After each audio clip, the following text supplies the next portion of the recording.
역사 공부는 즐겁다. 안녕하세요. 반갑습니다. 이금수입니다. 선생님이요. 항상 즐겁다라고 외치는 시간은 사진 특강하는 시간이라고 다 알고 계신 거죠. 그렇죠? 개인적으로 선생님도 이 시간 너무 좋아해요. 우리 제자들에게요. 쓰면서 이거 외워야 돼요. 중요해요. 라고 학습적인 부담을 주지 않고 사진 보면서 편안하게 공부할 수 있는 시간이라고 생각을 하거든요. 자, 하지만 안타깝게도 여러분들 사진 특강은 이번 시간이 마지막이에요. 물론 이 이후에도 강의는 계속 진행이 되지만 우리가 이제 8번째 대단원까지는 여러 가지 시대적 흐름 따라 정리를 하고요. 마지막 9번째 대단원은요. 그동안 공부했었던 전체 내용을 총 정리할 시간이거든요. 그래서 9번째 대단원에서는 바로 이러한 사진 특강이 준비되지 않습니다. 자, 그래서 마지막 사진 특강인 만큼 여러분들에게요. 좋은 사진을 통해서 많은 역사 이야기 해주고 싶습니다. 자, 일단 어느 시대를 제가 보여드릴지요. 연대표부터 먼저 확인해 보도록 하겠습니다.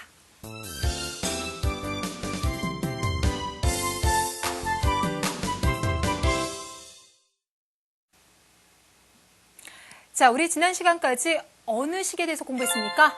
개화기에 대해서 공부했었죠. 그렇죠? 우리는 이제 많은 서구 문물을 받아들이면서 좋은 제도도 마련하려고 했었고요. 자주 독립을 위해서 노력을 했습니다만 결국 일본의 침략을 막아내지 못했습니다. 자, 그래서 1910년 일본의 식민 지배를 받기 시작했어요.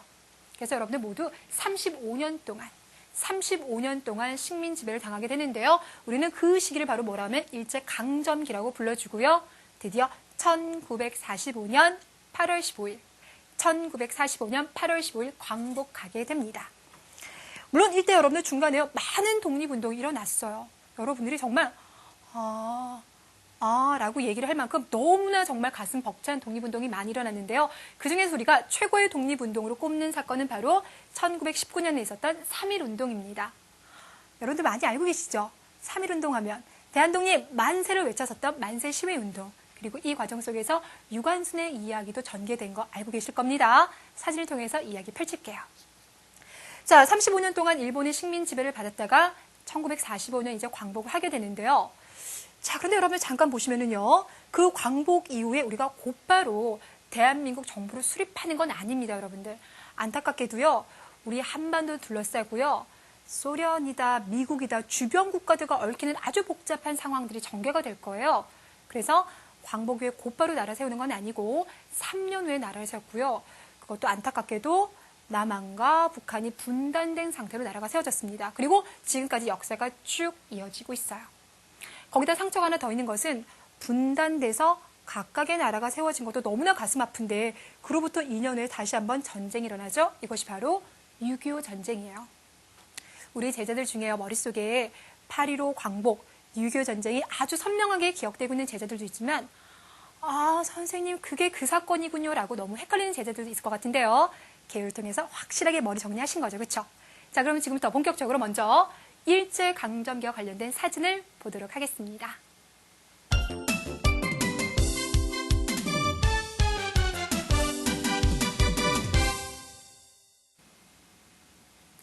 우리 제자들에게 첫 번째 보여드릴 사진은요. 총독부 사진입니다. 자, 일본이 1910년부터 우리를 지배한다라고 했었죠. 이 총독부는 일제가 우리를 지배할 때 수립되었던 최고의 통치 기관입니다. 자, 이곳에 이제 많은 사람들이 파견되어서 우리를 통치했었는데요. 이 총독부 최고의 이제 통치자는 총독입니다. 총독에는 이제 어떤 사람들이 임명이 됐냐면요. 일본에서도요, 군인들. 그러니까 군인을 보내서 조선인들을 아주 강압적으로 통치를 했다는 거죠. 저는요, 여러분들 이 총독부를 어렸을 때 정말 많이 봤어요. 선생님이 이제 학창시절을 보냈던 곳이 경복궁 옆에 있었던 지역이거든요. 그래서 정말 제 기억에 한 100번 이상은 가본 것 같아요. 그런데 제가 이걸 볼 때마다 느꼈던 게 있어요. 저도 그 당시에 이제 총독부가 이미 일제강점기 때 만들어졌다는 이야기는 이미 알고 있었으니까요. 근데 여러분이 보시다시피 총독부는요, 단단히 만들어져 있습니다. 화강암이라고 하는 아주 두꺼운, 그리고 단단한 이 돌로 만들었는데요. 어렸을 때 이거 보면서 정말 대단하다. 한 1000년이 지나가도 이건 안 무너질 거야 라는 생각을 할 만큼 너무나 단단했는데 그러면서 또 한편으로 아니 이거 만들 때 우리 조상님들이 얼마나 많이 동원이 됐을 것이며 그로 인해서 얼마나 힘들었을까라는 생각도 들었습니다. 자, 지금은 여러분들이 이 총독부를 볼 수는 없어요. 1995년 여러분이 태어나기 이전이죠. 그렇죠? 예, 그때 나라에서 우리 일본 역사의 잔재를 없애자라면서 이 총독부를 이제 없앴습니다. 자, 지금은 그 일부의 흔적만 여기 이제 박물관에 있습니다. 자, 그러면 일제는 이렇게 거대한 건물을 만들면서 우리를 어떻게 통치했는지 하나하나 알려드릴 텐데요. 일단 두 개의 사진을 통해서 여러분들에게 설명을 드리겠습니다. 자, 사진 제목을 보니까요. 강압적 통치라고 나왔죠. 아주 억압적으로 무시무시하게 통치했다라는 건데요. 일단 선생님 바로 옆에 있는 사진 한 장을 보시기 바랍니다. 사진을 보시면 뭔가가 지금 이렇게 길다란 게 보이고 있습니다. 여러분 이거 뭡니까? 지팡이요? 아니요. 칼입니다. 그러면 이 칼이 보여줬다는 건 도대체 이 사진은 어느 곳에서 찍은 사진일 것 같아요? 우리가 이제 칼이라고 하면 뭐 군인이나 경찰이나 선생님 이분들 혹시 경찰입니까? 아니요. 선생님이에요. 예? 선생님인데요. 분필을 들고 있는 것이 아니라 칼을 차고 있습니다, 여러분들. 이것은 무엇을 말하냐? 그만큼 조선인들은 일본인과 똑같이 통치하는 것이 아니라 아주 억압적으로 명령 들어! 이런 식으로 이제 통치를 했다는 거예요. 이런 분위기에서도 공부를 한 이 학생들이요. 자유분방하게 좋은 교육을 받는다는 건 상상할 수가 없었겠죠. 일본이 지배를 하기 쉽게 하기 위해서 기술적인 것만 가르친다든지 아주 초보적인 것만 가르쳐 줍니다. 자, 뿐만 아니라 여러분들, 저기 선생님이 이제 왼쪽에 있는 또 다른 사진 한번 봐주세요. 사진을 봤더니 누군가가 지금 이렇게 걸어가고 있습니다. 그런데 여러분들, 이분들의 지금 머리가요, 얼굴이 보이지 않고 뭐가 지금 씌어져 있는 거 혹시 보이십니까? 이분들 바로 독립투사들입니다. 이 독립투사들이 지금 일본에 잡혀가고 있는 모습인데요. 우리가 이 사건을 바로 뭐라고 하냐면 백오인 사건이라고 불러줍니다. 우리가 지난번 마지막에 공부할 때요. 신민해라고 들어보셨죠? 그쵸? 이때 이제 우리나라에서 무슨 일이 벌어졌냐면 초대 이제 총독을 암살하려고 하는 그런 상황이 벌어졌는데 이 암살 사건에 신민해 간부들이 개입된 거 아니야 라면서 사람들을 잡아가는 모습입니다. 이때 600명 정도를 체포했는데요. 실제로 나중에 이제 재판을 우리가 회부한다고 합니다. 재판에 회부된 사람이 105명이라고 해서 백오인 사건이라고 하고요. 실제로 재판을 해봤더니 아니네 이런 결론이 났어요.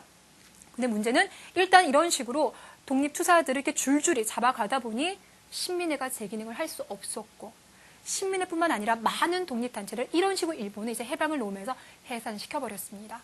그러다 보니까 국내에서 독립운동하는 것이 결코 쉽지는 않았었습니다. 자, 이번에는 또 한 장의 사진을 여러분에게 보여드릴게요. 자, 지금 여러분이 보고 있는 이 모습 뭔 것 같습니까? 쌀입니다. 쌀가마니. 쌀가마니가 사실 꽤 많네요, 여러분들. 꽤 많습니다. 우리가 이제 검색어예요. 산미 증식 계획을 이렇게 이제 인터넷에 넣어보시면요. 많은 사진 뜨는데 이런 식으로 쌀가마니가 많이 쌓여있는 사진들이 나옵니다. 그럼 선생님 이 쌀들을 뭐 하려고요? 이 쌀들은 바로 일본에 수출되기 위해서 대기하고 있는 쌀들입니다. 자, 왜 이런 상황이 벌어졌냐면요. 일본은요, 그 당시 한참 이제 공장을 많이 세우고 있던 시기예요.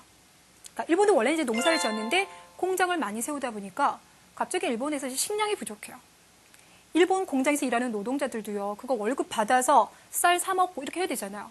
근데 월급 받아서 쌀 사 먹고 나니, 돈이 없어요. 그래서 노동자들이 쌀값을 내려달라, 쌀을 더 많이 갖다 달라라고 이제 거의 폭동을 일으키게 됩니다. 그러자 일본은요, 자기네 나라에서 지금 식량 부족하잖아요. 이 식량 부족을 해결하기 위해서 조선에 있는 쌀들을 가져갑니다. 그런데 그냥 가기는 좀 그렇죠, 그렇죠. 그래서 내세운 것이 바로 산미증식계획이라고 해서 미자가 쌀입니다. 그러니까 조선인들이요, 쌀 생산량을 늘려보자라고 합니다. 그리고 실제로 늘어난 것을 이렇게 일본으로 가져갔어요. 그래서 당시 많은 항구에는요, 이렇게 일본으로 수출되는 쌀들이 많이 쌓여 있다고 합니다. 그래서 여러분들 안타까운 건요, 쌀만 가져가는 건 아닙니다. 일본 같은 경우는요, 1930년대가 되면 전쟁을 많이 일으켰어요. 혹시 일본이 여러분들 2차 세계대전을 일으켰다는 이야기 들어보신 적이 있을까요? 없어요? 그럼 혹시 히틀러라고 하는 사람의 이름에 대해서는 들어보셨어요? 들어봤을 것 같은데. 자, 당시 전 세계적으로 전쟁이 벌어지고 있었어요. 그러니까 더 많은 땅들을 차지하기 위한 전쟁도 벌어졌고요. 우리나라가 잘 살기 위해서는 다른 나라 침략해도 되지 뭐 이런 분위기가 전 세계로 좀 많이 퍼져 있었어요. 그래서 일본도 그때 제2차 세계대전이 이제 뛰어들었는데 그러다 보니까요. 전쟁인 여러분들 군인도 많이 필요하죠. 또 군인만 필요합니까? 그들이 사용하는 각종 물자가 필요해요. 그것을 우리 땅에서 가져가는 겁니다. 이것을 바로 공출제라고 불러줘요. 자, 지금 여러분 보고 있는 것처럼요. 각종 그 세부치들 있죠. 뿐만 아니라 지하 자원 같은 거 가져가요. 지금 보이는 것만 하더라도요, 엄청나게 양이 많아 보여요. 그렇죠? 이 속에 있는 거 하나씩 보면요, 여러분들 숟가락도 있어요. 교회 종도 있습니다. 거기다가 뭐 농기구도 있고요. 그러니까 쇠붙이라고 불려줄 수 있는 많은 건 다 가져가는 거예요. 이거 녹여다가 무기 만들어요. 뿐만 아니라 전쟁 막바지에 가면 이제 먹을 것도 많이 부족하다 보니까 쌀도 더 많이 가져갑니다. 이런 식으로 우리의 각종 물자를 가져가는 것을 공출이라고 불러줘요. 자, 그렇다면 이렇게 일본의 강압적인 통치 35년간 당하면서 우리도 결코 가만히 있지는 않았을 거예요. 지렁이도 밟으면 꿈틀한다는 이야기 있죠. 그렇죠? 바로 그 이야기부터 시작해 보도록 하겠습니다. 자, 이것이 바로 뭐냐면 3.1운동입니다. 자, 눈썰미가 아주 뛰어난 제자들은요, 3.1운동이 1919년인가 기억할 수도 있을 것 같은데요. 1910년 식민 지배가 시작됐죠. 그렇죠? 자, 그리고 이제 10년 만에 3.1운동이 일어났어요. 일제가 그렇게 이제 선생님까지도 칼을 차고 오는 그런 강압적인 분위기에서도 우리는 처음에는 평화롭게 만세 시위 운동을 벌였습니다. 자, 지금 여러분들이 저기 지금 왼쪽에 보고 있는 사진이 바로 그 모습이에요. 자, 3.1운동은요, 일단 저기 서울에 가시면요, 탑골공원이라고 있어요. 거기에서 학생과 시민들이 이제 만세 시위를 벌이고요. 그 탑골공원에서 그렇게 멀지 않나요? 한 5분, 10분 정도 거리에 태화관이라는 곳이 있었는데 거기서는 또 민족 대표 33인 대표적인 분들이 모여가지고 독립선언서를 낭독했습니다. 그리고 이제 그 시간 주변에서 이제 많은 만세 시위 운동이 일어났는데 지금은요, 또 그곳에서 멀지 않은 보신각에서 사람들이 만세 시위 운동을 일으키고 있는 그 당시의 모습이에요. 근데 우리 제자들은 3.1운동이라고 하면 3월 1일 하루 일어난 거요 라고 생각할 수 있을 것 같은데요. 아니에요. 3월을 시작해서요, 4월 그리고 5월까지도요 계속 일어나고요. 국내에서 서울만 일어난 거 아니에요. 저기 지방 농촌에서도 퍼지고요. 해외에 가면 우리 교포들 살고 있는 곳 있거든요. 거기에서도 만세 시위 운동을 일으켰습니다. 그래서 우리가 얘기합니다. 3.1운동은 우리 민족이 일으킨 독립운동 중에 최대 규모의 독립운동이다라고 이야기를 해요. 그만큼 많은 사람들이 전국적으로 아주 장시간 동안 만세운동을 벌였다는 거죠. 자, 근데 아까 제가 말했습니다. 우리 처음에 뭐 했다고요? 평화롭게 시위했었다고요. 그런데 그 시위 과정 속에서 많은 분들이 희생당합니다. 일본이 아주 강압적으로 진압을 했었는데요. 그 대표적인 분이 바로 누구냐면 유관순입니다. 혹시 이분의 얼굴이 좀 낯익은가요? 조금 익숙하죠, 그렇죠? 일단 딱 모습만 본다 하더라도 상당히 애띤 모습을 띠고 있는데요. 당시 19살 이화학당에 다니고 있던 학생이에요. 근데 서울에서 이제 만세 시위 운동이 벌어지니 학교가 이제 잠시 쉬게 됩니다. 그래서 이제 고향인 천안으로 내려갔어요. 근데 거기서 가만히 있는 것이 아니라 친구들과 더불어서 만세 운동을 주도를 했고 이제 장날이 열리는 그곳에 가가지고 막 이제 만세 시위 운동을 벌였는데 이곳에서 그의 부모님이 일본의 총칼 아래 이제 사망하게 되고 유관순 같은 경우도 결국 일본에 체포가 되었어요. 그래서 재판을 받았습니다. 당시 재판에서요, 여성들에게 내릴 수 있는 가장 최고의 형량, 그러니까 교도소에 몇 년 있어라 이런 식으로 이제 벌이 나오잖아요. 일본에서 매기는 그 벌이 나오잖아요. 이때 최고 형량을 받게 됩니다.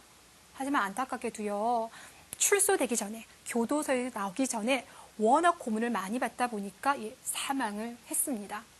그래서 우리 지난번에요, 안중근 선생에 대한 이야기 있었죠. 그리고 이번 유관 선생, 이 두 분 다 여러분들 일제에 의해서 이제 사망을 했는데요. 아직까지 그 시신의 정확한 위치를 찾을 수가 없어요. 그 무덤이 어딘지 모릅니다. 그래서 너무나 안타까운 사연을 가지고 있습니다. 자, 이렇게 이제 전국적으로 만세 시위 운동이 비록 실패는 했어요. 만약 성공했다면 우리 그때 독립했겠죠. 그렇죠? 그때 독립을 못하고 이후 계속 식민 지배를 받았으니 3.1운동 자체만 보자라면 실패를 했습니다. 하지만 여러분들, 이후 우리는요, 자신감이 생긴 거예요. 그래? 일본 너희들이 총칼로 우리를 억압한다 하더라도 우리는 독립운동 계속 하겠어. 하면서 다양한 독립운동이 전개될 것이고요. 특히 여러분, 그런 독립운동은요, 한쪽에서는 오른손이 움직이고 한쪽에서 왼손 움직이고 이렇게 따로따로 하는 것보다는 머리에서 딱 뭔가 체계적으로 하는 게 좋겠죠. 너희들은 이때 이렇게 하자. 너희들은 이렇게 하자. 체계적이고 조직적인 독립운동을 하기 위해서 아주 중요한 조직이 결성이 됐거든요. 자, 사진을 통해서 볼까요? 바로 뭐냐면 대한민국 임시정부가 되겠습니다. 자, 말 그대로 임시정부입니다. 우리가 아직은 식민지배 당하고 있는 상황이었기 때문에 임시정부라고 하고요. 이 임시정부는 중국 상하이에서 조직이 되었습니다. 자, 저기 지금 사진을 보시면요, 건물 하나가 보이시죠? 그렇죠? 바로 그 상하이에 있었던 임시정부의 건물이 되겠습니다. 이곳에서 여기 보이는 많은 분들이 모여서 어떻게 하면 조직적으로, 체계적으로 독립운동을 할 수 있을까라고 많은 이제 결정을 하시게 되는 거죠. 물론 여러분들 이 임시정부 같은 경우는 중간에요. 그 역할이 조금 쇠퇴하기도 하고 여러 가지 우여곡절을 많이 겪습니다. 하지만 그래도 끝까지 이 조직을 유지해서요. 여러분 독립운동을 하기 위해서는 아무래도 군대 생각하시죠. 그렇죠? 이 임시정부가 나중에 군대를 만들어요. 이것이 바로 뭐냐면 한국광복군. 많은 독립군 부대 중에서 여러분 꼭 기억하셔야 됩니다. 한국광복군을 만들어서 그래 일본을 무찌르겠어. 우리가 국내에 침투를 해서 일본을 몰아내고 해방하겠어. 독립을 이루겠어. 라는 작전을 준비는 했습니다. 예, 실행은 아직 못했는데요. 준비를 하였습니다. 왜 그랬는지는 조금 기다려주세요. 우리 두 번째 주제세가 추가 설명드릴게요. 자, 이번에 보여드릴 모습은요. 한눈에 봐도 여러분 느낌 오시죠? 바로 뭡니까? 여기 보이는 분들 독립군입니다. 우리가 1910년 이전에 국내에서요. 일본 몰아내기 위해서 일어났던 병사, 군인들을 뭐라 불러줬어요? 의병이라고 불러줬죠. 그렇죠? 근데 1910년 이후부터는 독립군이라고 불러줍니다. 특히나 3.1운동 그 전후에요. 많은 독립군 부대가 만들어졌어요. 이제 국내에서보다는 저기 압록강과 두만강 건너가면 만주 지역 있죠. 그렇죠? 만주, 연해주. 그러니까 중국 땅입니다. 중국이나 러시아 땅. 이들 저기서 많은 독립군 부대가 만들어졌었는데 그들이 이제 강을 넘어와서 일본을 막 공격하고 그랬어요. 그래서 일본도 가만히 있지 않았겠죠. 그래서 대규모 군대를 조직해서 우리 독립군 부대를 공격을 했는데요. 그중에서 우리가 정말 최고로 크게 이긴 전투가 바로 뭐냐면 청산리 대첩이 되겠습니다. 청산리에서 크게 이긴 거예요. 이 청산리 대첩을 이끌었던 분이 누구냐면 바로 김좌진 장군이 되겠습니다. 들어봤어요? 김좌진 장군이 되겠는데요.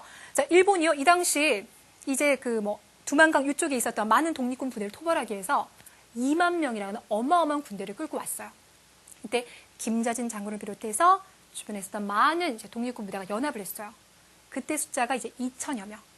그러니까 숫자를 보자면 우리가 10분의 1밖에 안 되죠. 그렇죠? 하지만 우리는 정신력이 뛰어나요. 목숨을 바치지 않겠다. 목숨을 아끼지 않겠다. 목숨을 바쳐야죠. 그렇죠? 목숨을 아끼지 않겠다라고 하는 아주 단단한 마음에다가요. 특히 여러분들 이 두만강, 백두산 이 일대는요. 워낙 나무가 많아요. 그 지형이 대단히 높아요. 그러니까 일단 숨어 들어가면 어딘지 사람을 찾기가 너무 어렵습니다. 이러한 지형을 이용해서요. 10분의 1밖에 안 되는 규모로 일본군을 싸워 이겼어요. 6일 밤낮을 싸웠대요. 이때 한 10여 차례 싸웠다라고 했는데 이때 우리가 크게 승리하면서요. 일본군을 1200여 명 정도 사살을 했습니다.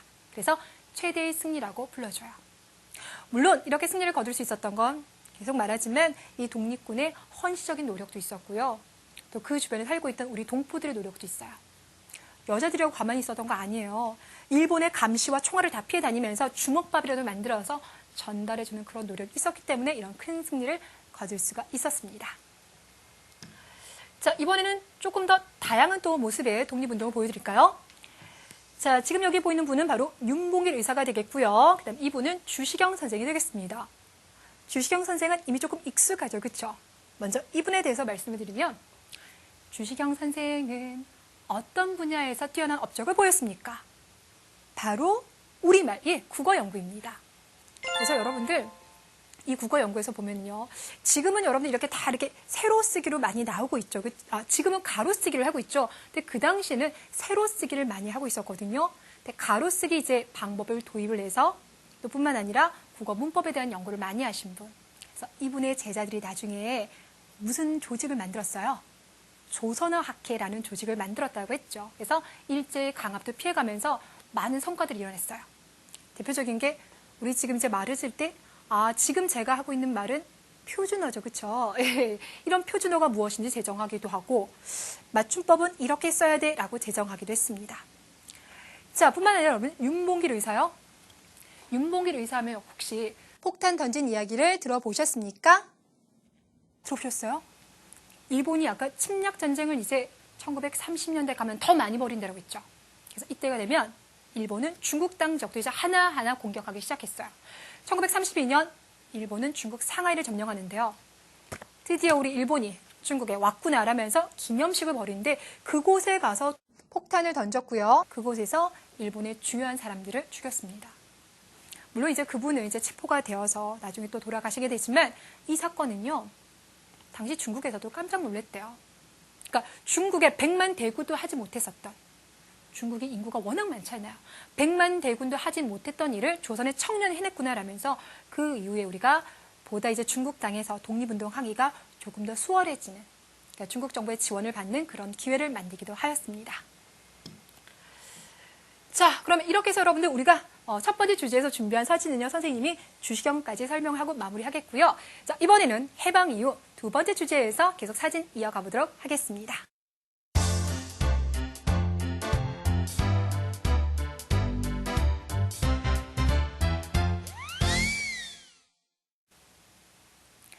자, 드디어 여러분들 광복을 했습니다. 광복한 시기는 기억하셔야 되겠죠? 언제라고요? 1945년 8월 15일 식민지배가 드디어 끝났습니다. 자, 이렇게 8.15 광복의 기쁨을 만끽하는 우리 이제 많은 동포들의 모습, 사진을 통해서 고스란히 그 기쁨이 느껴지시죠? 자, 이곳은요, 서울에 있는 한 형무소 앞의 모습이 되겠습니다. 정말 무수히 많은 사람들이 나왔어요. 그 끝도 헤아릴 수가 없고요. 표정이요, 여기 앞에 보이는 여인의 미소도요, 너무나 행복하고요. 이렇게 정말 팔 크게 벌리고요, 만세라고 외치고 있는 그 모습, 소리가 들리는 것 같아요. 자, 우리는요, 충분히 독립할 자격이 있어요. 왜냐하면 그동안 목숨을 아끼지 않고 독립운동을 해왔기 때문인 겁니다. 자, 근데 여러분, 제가 앞서서요, 맨 처음에 연대표 보여주면서 어떤 이야기를 했었냐면, 우리는 1945년 광복을 하지만 실제 나라를 세우는 데까지는 3년이라는 시간이 걸립니다 라고 얘기했었습니다. 자, 뭔가 우리를 둘러싼 상황에서의 변화가 있다는 얘기가 되겠죠. 그렇죠? 자, 그 모습을 여러분들 또 다른 사진을 통해서 보여드릴게요. 자, 지금 여기 보니까요, 38도선이 나오고 있습니다. 38도선, 예, 말 그대로 선입니다. 위도 38도에 그은 선이라고 해서 38도선이라고 불러주는데요. 자, 그 선은 바로 이렇게 설치가 되어 있습니다. 우리가 지구를 볼 때요, 선생님 얼굴을 지구의 모습이라고 생각해 주세요. 이때 가운데는 적도라고요. 적도를 기준으로 해서 이렇게 각을 세주거든요. 이때 이제 35도면 적도에서 꽤 이제 올라와 있습니다. 그런데 왜 갑자기 이곳에 이렇게 선을 걷냐를 봤더니, 당시 전 세계는요, 2차 대전이 바로 끝났습니다. 2차 대전이라고 하면 일본과 독일, 이들 나라가 주도한 전쟁이에요. 그래서 여기에다가 다른 국가들이 이제 전쟁을 하게 됐는데, 그 전에 이미 1차 대전도 벌어졌어요. 그런데 1차 대전이다, 2차 대전이다, 이 전쟁들은 하나같이 유럽을 중심으로 일어났습니다. 우리가 이제 유럽이라고 하면 영국, 프랑스 이런 나라들 생각하잖아요. 정말 부유했던 나라예요. 그런 나라들이 이양선 타고 와서 아시아에 접근했잖아요. 하지만 두 번에 걸친 전쟁을 통해서 유럽은 거의 초토화가 돼버렸어요. 자, 그러면서 그 이후 1945년 2차 세계대전이 끝나고 난 다음에 세계적으로는요, 여러분 우리나라에서 태평양 바다 건너가면 미국 있죠, 그쵸? 자, 그리고 저기 위쪽에 가면 소련이 있습니다. 이 미국과 소련이 세계에서 가장 강대국이 됐어요. 그런데 그거 아세요? 미국은 민주주의를 대표하는 나라, 소련, 지금은 소련이 해체됐습니다. 근데 이 당시는 공산주의를 대표하는 나라. 그러다 보니까 소련은 소련대로, 미국은 미국대로 조금이라도 자기와 같은 편들을 좀 넓히려고 했어요. 그런 상황에서 본다라면 이 한반도가 정말 중요해요. 왜냐하면 소련 같은 경우는 여기 중국 있죠. 그리고 이렇게 내려오셔서 이 한반도 모든 지역을 공산주의 국가로 만들어버리면 이제 바다 건너 일본이라든지 미국을 압박하기 너무 좋은 거죠. 반면에 미국 같은 경우는요, 일본이다, 그리고 한반도 모두가 민주주의 국가가 된다면 중국이나 소련을 압박하기 너무 좋은 거예요. 자, 그러다 보니 미국과 소련은 각각 이 한반도를 차지하기 위해서 군대를 보냈습니다. 그래서 여러분 보는 대로요, 바로 38도선이 그어졌어요. 그러니 누군가가 38도선은 우리 광복하고 난 다음에 남한이랑 북한이 사이가 안 좋아서 우리가 그냥 그었어 라고 하면 잘못된 거예요. 미군과 소련 군대가 들어오면서 그어지게 된 겁니다. 시작은 이랬어요. 그냥 38도선이라고 해서 그냥 봤을 때 여기가 38도구나 이 정도만 파악하는 거였지만 점차 시간이 지나가면서 분단이 돼버렸습니다. 그리고 지금까지 우리는 세계에서 유일하게 분단 국가로 남아있어요. 물론 우리도요, 통일된 국가를 마련하기 위해서 노력하지 않은 건 아닙니다. 자, 하지만 통일된 나라를 세우기 위해서는 우리 투표를 해야 되죠. 근데 저기 북한 지역에서는 우리는 투표 안 해. 결국 거부를 하게 됩니다. 그들이 원하는 방식을 받아들일 수 있는 투표를 안 하겠다라고요. 결국 이제 선거가 치러지지 못해서 우리 남한에서만 선거를 하게 되고요. 그래서 1948년 대한민국 정부가 수립이 됐어요. 미리 말하자면 그럼 선생님 48년도에 남한에서 대한민국 정부가 수립되면 그럼 북한에서는 뭐가 있었는데요? 북한에서는요, 그 다음 달에 곧바로 이제 공산주의 국가가 수립이 됩니다. 그죠? 분단이 이어져 가는 거죠. 자, 여러분 지금 보고 있는 모습은 바로요, 대한민국 정부가 수립되었습니다라는 걸 만천하에 알리는 바로 그날이 되겠습니다. 자, 보시면 지금 태극기가 보이고 있죠, 그렇죠? 여기에 많은 정부 요인들이 앉아 있는데요. 그럼 이때부터 우리는 대통령이 통치하는 나라가 되죠. 대답해 주세요. 우리나라 최초의 대통령은 누구입니까? 바로 이승만 대통령이 되겠습니다. 바로 그분의 모습이 이제 가운데 위치하고 있습니다. 자, 그런데 이렇게 이제 대한민국 정부를 세우고 여러 가지 막 법도 만들고 제도도 만들고 너무 바쁜 이 와중에 전혀 예상하지 못하게 북한이 우리를 침략합니다. 이것이 바로 뭡니까? 6.25 전쟁입니다. 요즘에 가끔 신문을 보면요, 우리 제자들이 6.25 전쟁이 언제 일어났는지 조선시대요? 이런 제자들이 있대요. 여러분 착각하시면 안 되죠? 1950년 북한이 남한을 공격해서 시작된 전쟁입니다. 남한에서는 솔직히 전쟁 준비가 많이 이루어지지 않았어요. 설마 전쟁이 일어날까라는 상황이었거든요. 그러다 보니까 불과 3일 만에 서울을 빼앗겼어요. 하지만 우리가 전쟁을 일으킨 것이 아니었기 때문에 유엔에서 이제 많은 군대를 보내줘요. 미국을 비롯한 많은 나라의 군대가 오면서 결국 이제 한 1년쯤 지나면 아까 38도선 있죠? 그 정도 상황까지 다시 올라가게 됩니다. 그리고 전쟁은 계속 이어가다가 결국 1953년에 끝나게 되는데요. 자, 지금 이 한 장의 사진은요, 전쟁의 피해가 얼마나 컸는지를 고스란히 보여주죠. 그렇죠? 그래요. 이 전쟁을 통해서 우리가 가지고 있었던 각종 물자 많이 파괴됐습니다. 많은 사람들이 죽거나 다쳤습니다. 뿐만 아니라 전쟁 고아에다가요, 이산 가족이 너무 많이 생겼어요. 그 당시 이산 가족만 하더라도 1000만 명이 넘는다라는 이야기가 있을 정도로 우리에게 상당히 큰 피해를 줬습니다. 자, 그러면 상황을 정리해보니 식민 지배도 꽤 오랫동안 받아왔어요.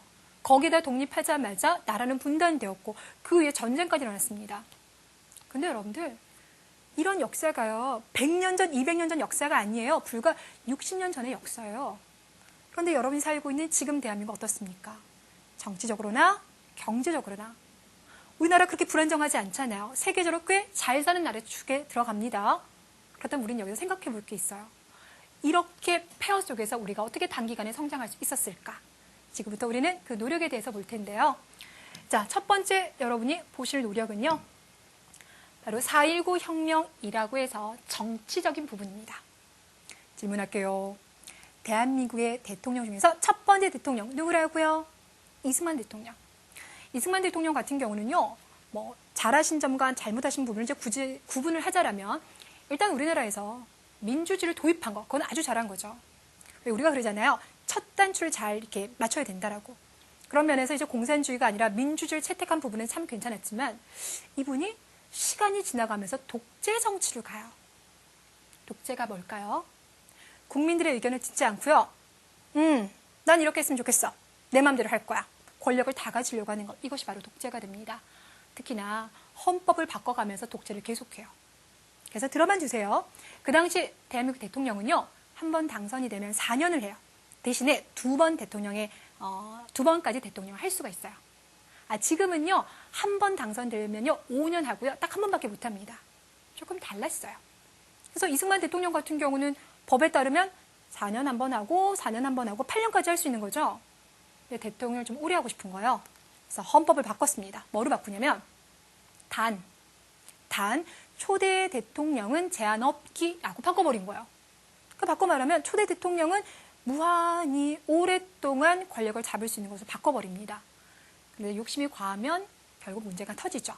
1960년 이때 3월 15일 날 선거가 있었는데요. 이때 부정선거가 치러집니다. 이승만 대통령 권력을 잡기 위해서요, 투표함을 미리 바꿔냈다가 실제인 거랑 바꿔치기, 뇌물 주기 막 이렇게 합니다.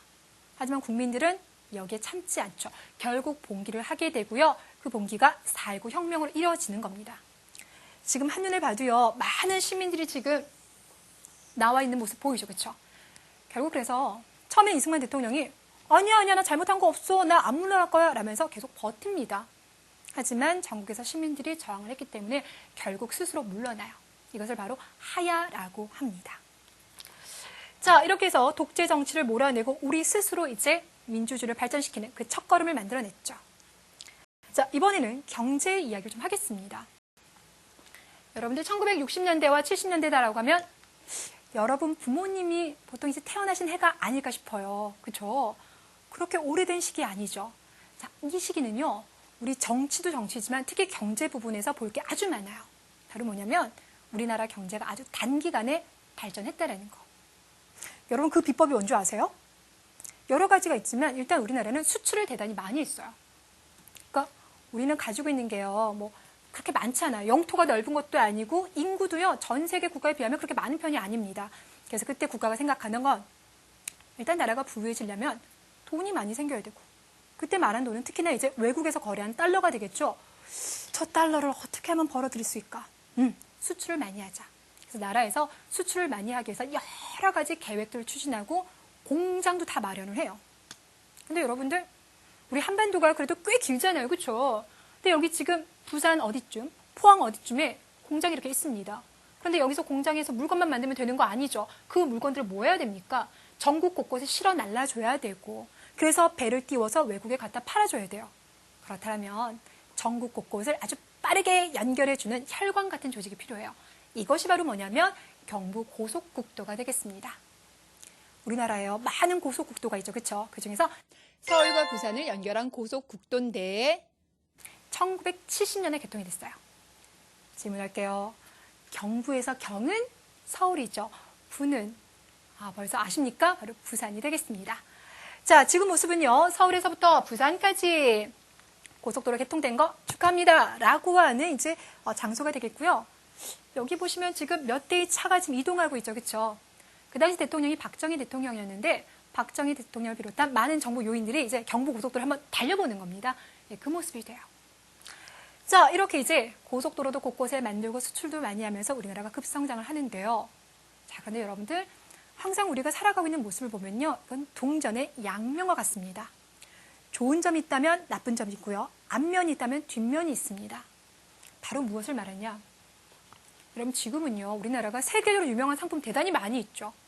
선생님 친구가 이제 독일에 살고 있는데요. 그 친구가 가끔 나오면 하는 이야기가 요즘에는 독일에서 살맛이 난대요. 그래서 왜? 그러면 요즘 한국 상품들 중에서 뭐 스마트폰이라든지 유명한 제품들 많잖아요. 그러니까 독일 사람들이 한국 회사 브랜드들을 알고 있는 거여서 한국 거야? 와, 한국 최고다. 뭐 이런 얘기를 하니까 어깨가 올라가는 거죠. 그렇죠? 그만큼 이제 자부심을 느낄 수 있을 만큼 실력이 많이 쌓여졌지만 이 당시에는 아직은 그럴 수가 없는 단계예요. 그러니까 실력을 많이 쌓아야 되는 그런 단계입니다. 그러니 생각해 보세요. 그 당시 이제 급성장하고 있었던 나라가 일본이었거든요. 일본의 제품과 우리의 제품을 다른 나라에 갖다 판다고 쳐요. 제품은 일본께 훨씬 더 우세했었습니다. 기술이 더 좋았어요. 그러니 우리가 기술이 떨어지는 마당에 가격을 똑같이 받으면 안 되겠죠. 그럼 어떻게 해야 됩니까? 가격을 낮춰야 돼요.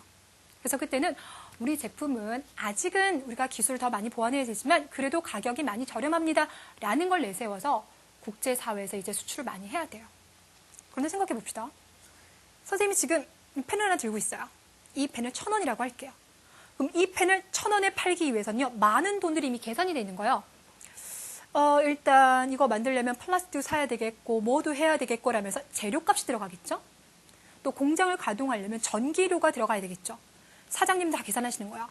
1,000원 중에서 일단 재료값 한 250원, 전기료 한 200원 다 계산합니다. 그 중에 들어가 있는 게 뭐가 있냐면 이걸 만드는 우리 공장 노동자들의 월급도 계산에 들어가요. 됐나요? 그럼 바꿔 말할게요. 공장에서 일하는 노동자들의 월급을 올려준다는 건 제품의 가격이 올라갈 가능성이 있죠. 그렇죠? 근데 우리나라는 그 당시 가격이 비싸지만 물건이 팔리지 않습니다. 자, 그래서 이 당시에는요, 전체적으로 노동 환경이 조금 열악했습니다. 자, 그 모습을 보여드릴게요. 자, 제가 경제 발전의 그늘이라고 이제 표현을 했습니다. 한눈에 봐도 일단 누군가의 죽음인 것 같죠. 그렇죠? 지금 가슴에 사진을 품고 있는 이분은요, 이때 사망한 전태일이라고 하는 분의 어머니가 되겠습니다. 그러니까 아들이 이제 사망하게 되자 분신 자살했습니다. 이 분신 자살에 너무 안타까워하면서 이제 울고 계시는 그런 모습이 되겠는데요. 자, 이 당시 이제 이분은 왜 이제 스스로 목숨을 끊었냐면, 아까 1970년 경부 고속국도가 개통됐다라고 했죠, 그렇죠? 근데 그 당시 많은 노동자들이 저임금에 많이 시달렸어요. 월급이 너무 적었어요. 자, 그래서 월급은 작고 하루에 15시간 이상 일하는 긴 노동에 시달리고 있었기 때문에 해결해 달라고 했었지만 정부가 그 당시 해결해 주지 못합니다. 그래서 스스로 목숨을 통해서 그 안타까운 삶을 밝히고 있는 그런 모습이에요. 물론 지금은 우리가 이제 많은 것들이 개선이 되었습니다. 하지만 아까 말했다시피 이렇게 정치라든지 경제가 발전하는 데 있어서는요, 많은 사람들이 희생이 있었다라는 거, 여러분에게 그 모습을 보여주고 싶었던 겁니다. 자, 이제 여러분들 마지막 사진 한 장을 보여드리겠습니다. 자, 이 모습은요, 여러분과 제가 살고 있는 시점에서요, 가장 가까운 시기죠. 1987년과 관련된 상황이에요. 여러분, 우리나라에서 지금 대통령 어떻게 뽑아요? 대통령 뽑을 때 되면은 일단 벽보에 뭐가 쫙 붙죠, 그쵸? 뭡니까? 많은 대통령 후보자들의 얼굴이 붙습니다. 저를 뽑아주세요 라면서 기호가 다 쓰여져 있는데요. 우리 부모님들은 이제 그분들의 모습 중에서 나는 이 사람이 좋아 라면서 표를 행사를 합니다. 그럼 이제 그 중에서 가장 많은 표를 얻으신 분이 대통령이 당선이 되는 거죠. 우리가 이것을 이제 조금 어렵게 표현하자면 대통령 직선제라고 합니다. 대통령 직선제. 자, 지금은 그렇게 하는데요. 1987년 이전에는요, 한 20년의 기간 동안 대통령 직선제가 없었어요. 그러니까 국민들이 직접 뽑는 것이 아니라요, 대통령을 뽑는 그 이제 뭐라 할까요? 조직이라고 할까요? 그게 있었어요. 거기서 이제 대통령을 뽑았습니다. 근데 국민들은요, 이제 60년대, 70년대를 거쳐오면서 경제가 많이 발달하죠. 경제가 발전하니까 교육 수준도 올라가죠. 그래서 많이 알게 되다 보니까 직접 뽑고 싶어를 요구했고요. 결국 정부에서 이제 받아들이게 되는 겁니다. 이때 6.29 민주화 선언. 6.29 민주화 선언이 바로 뭐냐면 대통령 직선제를 시행하겠습니다라고 국민에게 약속한 것을 말합니다. 자, 바로 이를 통해서 우리 지금까지 대통령을 직접 뽑을 수가 있게 되는 거죠. 우리 정치 발전에서 6.29 선언은 워낙 중요한 거니까요. 잘 기억해 두시길 바라겠습니다. 자, 이렇게 해서 여러분들 준비한 사진은 다 마무리할게요. 자, 추가로 2장의 사진은요, 3.1운동과 관련되어 있습니다. 확인하고요, 내용 마무리 짓겠습니다.